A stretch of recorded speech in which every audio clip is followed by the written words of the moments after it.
transformé en rébellion.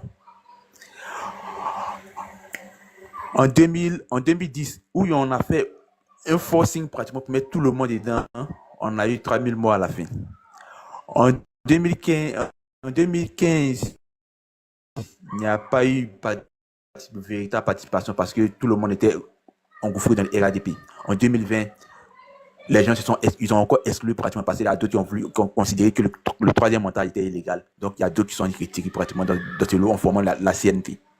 En 2025, on continue toujours avec l'exclusion. On enlève sur la liste électorale les plus grosses têtes pratiquement de l'opposition. Et chaque fois qu'on a fait ça, on a exclu des personnalités politiques, de l'échiquier politique, bien de la compétition politique, de la compétition électorale. Nous sommes toujours tombés dans la dérive pratiquement de l'élection qui s'en est suivie pratiquement par des crises. Toutes les fois où on a fait ça, on a eu des crises. Ma foi, ceux qui interviennent sur le panel, il n'y a pas quelqu'un qui est un enfant ici. Aucun, comme on l'aurait dit trivialement dans notre quartier à Yopougon, il n'y a pas un enfant parmi nous ici pratiquement. Tout le monde est mature. L'histoire qu'il vient de donner là, tout le monde peut partir chercher et tout le monde saura que depuis la Côte d'Ivoire, 1990 et 2010, où tout le monde a participé, chaque fois qu'il y a eu élection, il y a eu des problèmes. Chaque fois qu'il y a eu discrimination au cours d'une élection, il y a eu des problèmes. Pourquoi? Il me dit pratiquement ça, c'est la malédiction des Ivoiriens. Pourquoi ce qui se passe, on voit que ça donne toujours les mêmes problèmes? Pourquoi on répète? Les mamans viennent dire, non, quelqu'un a dit dessus, il n'aura pas de babo dessus, et puis il n'aura rien après les élections. Après les élections, il n'aura peut-être rien. Mais dans les mois, les jours, les années qui vont suivre les élections, le fait d'avoir levé son nom là, ça peut créer des histoires. Et quand il n'aura rien après les élections, on va regarder maintenant les années qui vont suivre les élections pour voir est-ce que la gouvernance se fera dans la tranquillité. En 2000, on a vu ça et on est tombé d'un coup d'état manqué qui est devenu une rébellion. Des grâces. Maintenant, de quelqu'un suffit, si les électorales là, nous, ça ne nous enlève rien. Ça ne nous plonge pas dans quelque chose. Moi, il me dit à la limite, le RADP gère la Côte d'Ivoire comme un putain de guerre à la limite. Mais vous gérez un pays pour toute une nation, pour tout un peuple. Il y a plusieurs ethnies. Moi, je suis gourou, mais chez moi, Vava n'est pas développé comme les autres régions. Moi, on ne s'en plaint pas, on prend tout et puis on se calme tout. On ne peut pas gérer un État comme si on gérait pratiquement un groupe de gangsters pratiquement. Mettez le nom du monsieur là, on ne fait pas du forcing là, évitez-nous cette catastrophe qui va arriver demain là. Mettez le nom du monsieur, chacun va partir choisir son candidat. Ça qui va arriver là, nous tous on voit ça. Ceux qui sont dans des partis politiques, la maman, les deux mamans qui ont intervenu dessus là, personne n'est, moi jusqu'à présent, ici il n'en viendra pas convaincre quelqu'un pour changer des partis politiques, jamais. Chacun est déjà engouffré dans son parti politique, et puis c'est pas moi mais dit qui vont vous appeler, qui vont pousser à changer des partis politiques, jamais. Et quand les gens du PPACI, RADP, PDCI, quand ils se promettent les panels là, c'est pas pour que vous changez des partis politiques. Moi quand je viens ici, c'est pour que tout le monde ait l'idée pratiquement d'une élection dans la quiétude. On ne veut pas se déplacer. C'est moi mon combat, c'est moi mon idée, c'est moi mon objectif. Sinon, tu es PPAC, tu es PDCI, il va m'engouffrer dans ce carcan politique où on ne sait pas qui dit la vérité. À la limite, si je dois choisir un parti politique, il y a Assalé, Tchomoko et Pichéric Balé qui sont des nouvelles têtes montantes. On voit qu'ils n'ont aucune casserole qui traîne. Seul au moins, sinon on peut les suivre pratiquement. Mais ces vieux partis ou bien ces jeunes partis renouvelés qui sont nés des sangs des vieux partis, on ne peut pas s'engouffrer dans ce sens. Et pour moi, il ne va jamais encourager un jeune pratiquement à suivre ce genre de partis-là. Vous tous qui parlez, c'est là, vous êtes issus de ces mêmes partis-là. Voilà comment vous gérez pratiquement une crise qui est inévitable. Mais vous gérez en tirant la couverture de votre côté politique, c'est vous qui avez raison. Quand vous faites ça, vous n'allez jamais avoir des gens qui vont adhérer. Moi, je ne viens pas ici pour vous convaincre parce que je ne peux pas adhérer à votre parti et puis je ne vais pas adhérer à votre cause non plus. Ce que moi, je vais vous dire simplement que l'élection qui vient là, mettez le nom des gens. On va partir tous aux élections, nous tous on va dormir tranquille. Lui qui va gagner, il va gagner. Lui qui a perdu, il va accepter sa défaite et puis on va passer à autre chose. Au moins, on va dire, on l'a mis son nom et puis il a créé les troupes. Mais vous ne mettez pas les noms. Mais vous ouvrez la porte pratiquement aux troupes à la limite. Décidément, à la limite, il parle même là, il commence à. Le sang commence à monter même déjà. Des grâces, il sent peut-être que même que sur les plus petits pratiquement de ces panels, ma demande, c'est qu'on mette le nom de tout le monde et que tout le monde parte compétir. Et ici, je précise que je ne viendrai jamais convaincre quelqu'un de partir au PDC, de partir au RADP, de partir au PPAC, parce que moi-même, je n'y suis pas. Un jeune qui doit suivre un parti politique, va suivre un parti politique qui est créé devant lui, qui vient de naître devant lui. je conseillerais ces jeunes-là d'aller suivre peut-être les Assalé Tchemoko qui se battent pour la jeunesse, les Plucherik Balé qui se battent pour la jeunesse, que de suivre les vieux partis qui nous ont montré depuis des lustres qu'eux peuvent tuer pour rester au pouvoir, des jeunes partis qui sont nés de la descente des vieux partis qui nous montrent qu'eux peuvent tuer pour rester au pouvoir. Et puis une histoire encore. Parce que tu as fait plus Quelqu'un a de dit 5 de minutes, suite. s'il te plaît. Ok, il va chuter. Merci maman, il chute. Quelqu'un a dit de suite. C'est le petit Djoula, il pense. Quand on va dans les histoires, quand on veut faire l'histoire, on va dans la vérité. Aucun parti politique en Côte d'Ivoire n'a commencé avec la prétention d'avoir eu deux ou trois élus pratiquement à l'Assemblée nationale ou bien à la municipale. À la limite, je veux dire peut-être que le PPACI a fait l'exploit parce qu'ils ont eu ça pratiquement en 90, pratiquement. Ils ont eu, après les créations, ils ont eu 9 députés et ils viennent de faire l'exploit même pratiquement en 2021. Et puis, ce ne sont même pas les députés PPACI, ils sont les députés EDS. Bon, soit. Et puis, ça ne me concerne pas forcément. Je souhaiterais que tout le monde parle de la paix dans le bon sens. Merci bien. Merci. Moi, je voulais savoir. Ma grande soeur, pardon, s'il te plaît, si je peux passer un merci, s'il te plaît. Je voulais savoir à quel moment l'Ouest est né. C'est sur le président Alassane Ouattara ou bien l'Ouest là. Ça existait depuis combien de temps? Je veux savoir. Chez toi, avant, voilà, ça existait depuis combien de temps?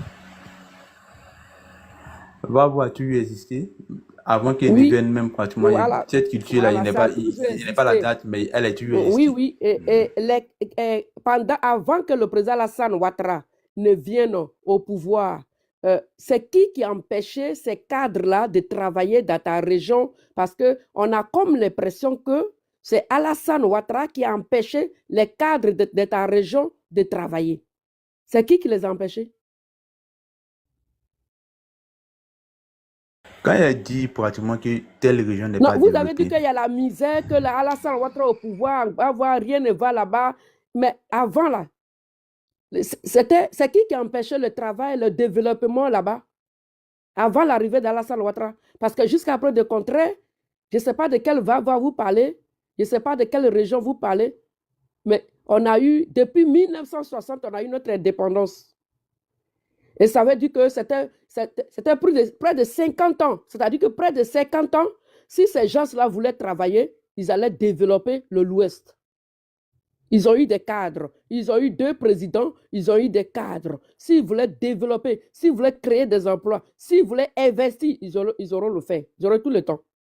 Parce que jusqu'à présent, Alassane Ouattara, 10 ans de président Alassane, 10 ans de Gbagbo Laurent, Alassane Ouattara ne nous a pas empêchés d'aller construire nos régions, de se développer. En aucun cas. Donc, de grâce. 10 ans de Gbagbo Laurent. Non. Attends, je parle. Ici, de voir 10 ans de Gbagbo Laurent, Gbagbo était en zone rebelle. Ferme ton micro, je parle.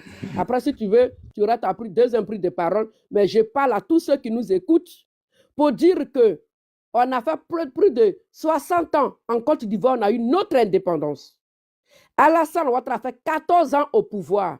Tout le temps, là, que nous, le peuple de l'Ouest, on a eu des conseils régionaux, on a eu des maires, on a eu des ministres, on a eu des cadres, on a eu 2 présidents. Qu'est-ce qu'on a fait? Qu'est-ce qu'on a fait pour qu'aujourd'hui, on accuse Alassane Ouattara de tout? Mais pendant toutes ces années, Houphouët Boigny, Henri Konan Bédié, Guy Robert, Laurent Gbagbo, qui nous a empêchés de développer l'Ouest? À un moment donné, il faut qu'on se dise la vérité. On est tous de l'Ouest. Mais qu'on arrête de s'acharner sur un homme qui ne nous est pas. Mais dans ces régions-là, il y a des gens qui ont des cars. Il y a des gens qui ont des voitures. Hein? Ils ont des dîners, ils ont des taxis, ils ont des voitures personnelles, ils ont des entreprises. Et même qui sont riches, qui ont investi dans dans l'immobilier. Mais vous étiez où? Vous étiez où? Pour faire tout ça aussi. Si Alassane Ouattara n'a pas empêché les autres d'investir dans l'Ouest, mais vous, qui vous empêchez? Personne. On arrête. On arrête de se victimiser. On refuse de réfléchir. On refuse de se ressaisir. Mais on préfère demeurer dans la haine. Et tous ceux qui seront dans la haine, ils seront toujours en retard sur la tête de nos ancêtres. Merci. Grand sœur Julienne, excusez-moi, mais il fallait que je réponde à ça. Merci beaucoup. D'accord. Merci. Je pense que tout le monde a compris. De toute façon, moi-même, j'avais voulu prendre la parole. Mais j'ai voulu passer la parole à tout le monde d'abord, puis j'allais prendre la parole. Mais c'est pas grave. Euh, Mamadou, tu as bien écrit ici que c'était ton tour. Je vois, mais il y a notre sœur qui est là. C'est une femme, elle est là. Il faut lui laisser la parole. Naza, elle va prendre la parole, après ça serait toi. Tu es d'accord? Maman, sans problème. D'accord. Bonsoir, ma sœur Naza. Bonsoir, Et la grande bienvenue. sœur Judith. Ça va? Bonsoir, la grande sœur Anna Tassé, la reine. Comment tu vas? Comment vous allez? Bonsoir à tous ces hommes Ma qui sont petite là soeur chérie, on va bien. et tous ceux qui nous suivent en direct. Voilà. On remercie encore le bon Dieu de nous Je avoir. vais répondre à quelqu'un qui dit mettez le nom de Gbagbo. Le nom de Gbagbo, si on le met, ça ne sert à rien. Vous avez eu plus de 60 ans pour construire l'Ouest, vous n'avez rien fait. Vous avez laissé vos parents dans la misère, vous êtes en train de danser dans la rue Princesse. Donc arrêtez de nous emmerder. Même si on met le nom de Gbagbo, ça ne sert à rien. Vous allez toujours continuer à vendre les platations de vos parents, toujours en train de danser aux funérailles dans la rue Princesse. On n'est pas là pour des plaisantins ni des rigolos. OK? On veut confier le destin de la Côte d'Ivoire à des gens, braves gens qui travaillent, ok? Pas aux plaisantins là.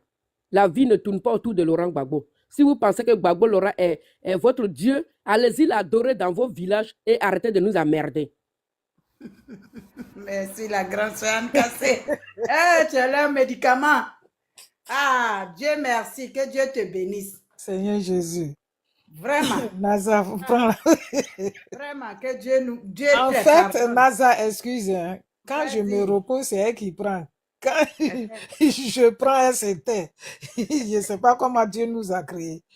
Non, Naza, c'est mais ton tour. vous Ma grande sœur savez, Julienne, c'est sûr, Gbagbo, toi, tu as construit ta maison. Ça veut dire que les cadres de Laurent Gbagbo, ils pouvaient aller construire aussi dans l'Ouest. Mhm. C'est sûr, Ouais. Gbagbo, nous tous, on a construit nos maisons, malgré qu'il n'y avait pas la route. Mais eux, ils faisaient quoi? Ils étaient en train de danser, en train de délapider l'argent. Alors qu'ils arrêtent de nous emmerder.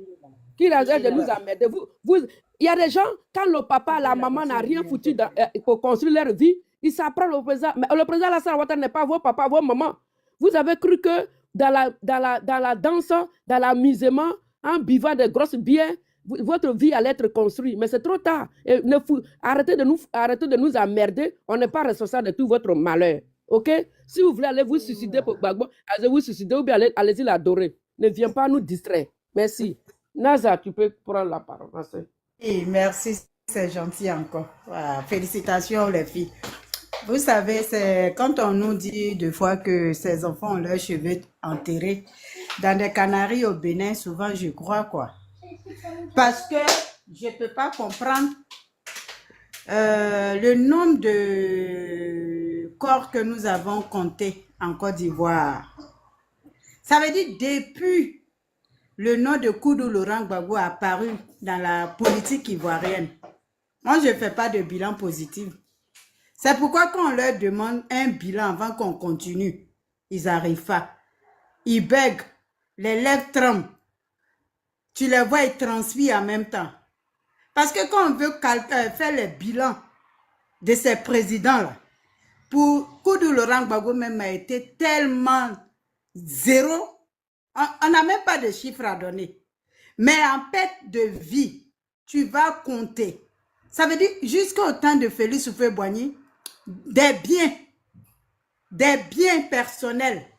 Ça veut dire ils ne savent pas, ils ne connaissent pas la valeur du travail, ils ne connaissent pas la valeur des efforts fournis par des personnes lambda, des gens qui sont apolitiques. Quelqu'un a ouvert son micro, donc ça fait écho. Donc, ils ne connaissent pas la valeur. Ils ne savent pas travailler, ils ne savent pas investir, mais pour détruire les choses, le bien des gens, ils sont les premiers. Ce sont des gens qui ont la haine viscérale tellement.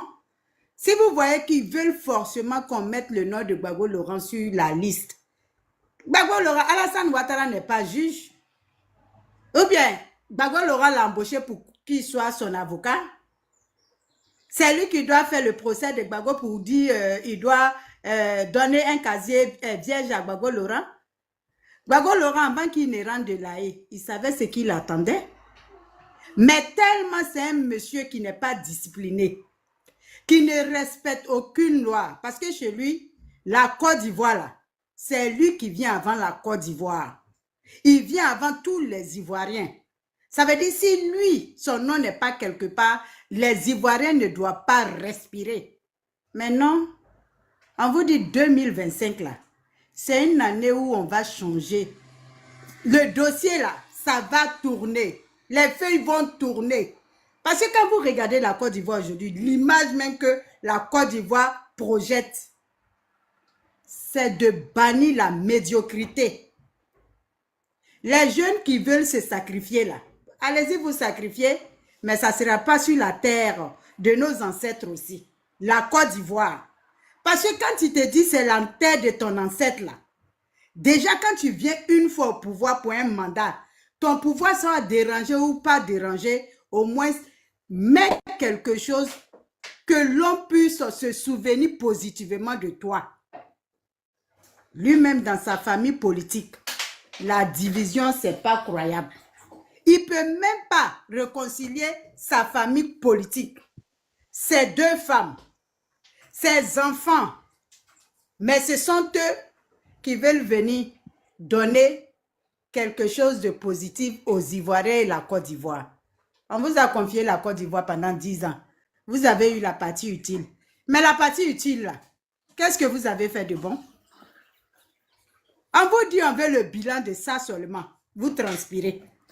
Et c'est le nom de Gbagbo Laurent sur la liste électorale qui est votre projet de société aujourd'hui.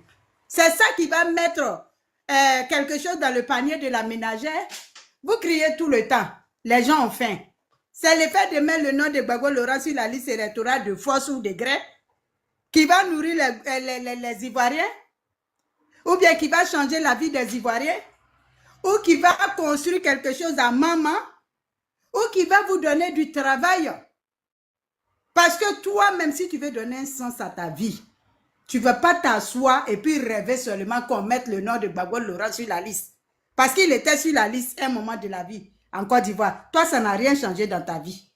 Malgré qu'il te payait, sans même passer par le trésor public dans des enveloppes, ça n'a rien changé dans vous, les jeunes, vous qui avez mis vos vies en parenthèse. Ça n'a rien changé dans votre vie. Parce que je ne sais pas son nom sur la liste électorale.